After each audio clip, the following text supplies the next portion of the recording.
Dear friends, it is an enriching experience to be sharing my perceptions on this vital issue with this august gathering. I am particularly pleased to join you at this Tata Memorial Lecture. Before I start my presentation, I wish to congratulate Dr. Bharat Ramji and his team at Population Foundation of India for taking this initiative. The foundation and the Parliamentarians Forum for Human Development, of which I am the founder chairperson, have been interacting on issues of social importance.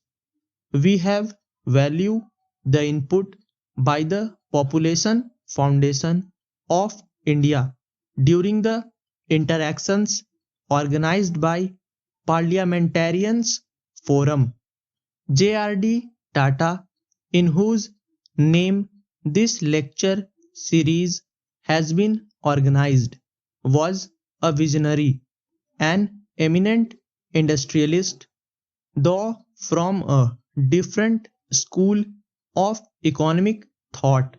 He was never oblivious of the social responsibilities of a conscious citizen.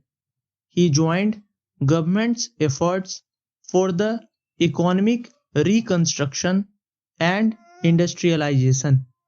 But in order to ensure that society was able to avail the fruits of economic development as also to sustain the growth, it was essential to contain our ever increasing numbers and use the available resources for the optimum benefit of the people.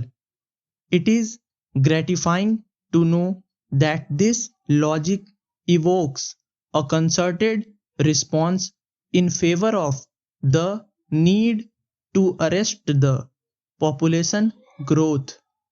The Parliament has unequivocally endorsed the necessary steps in this direction. Legislature across the party lines is clear in approving the responses.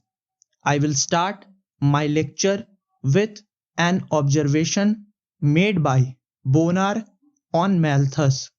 He was the most abused man of the age, put down as a man who defended smallpox, slavery, and child murder, who thought the world so badly governed that the best actions do the most harm, who short took all the romance out of life. Today, his fears are coming true. He had just warned us about impending man made calamity of numbers, though there are a few to suggest that there is still a scope for higher population growth rate. They argue that the annual rate of population growth for last 8,000 years, roughly from the Paleolithic age, has been only 0.06% annually. They further inferred that this figure was far less than 3% annual growth rate required to meet Malthusian geometric rate of progression to double each successive generation. I wonder if such suggestion will only take us to the beginning of our end. Para. Subscribe the channel for regular shorthand and stenography videos.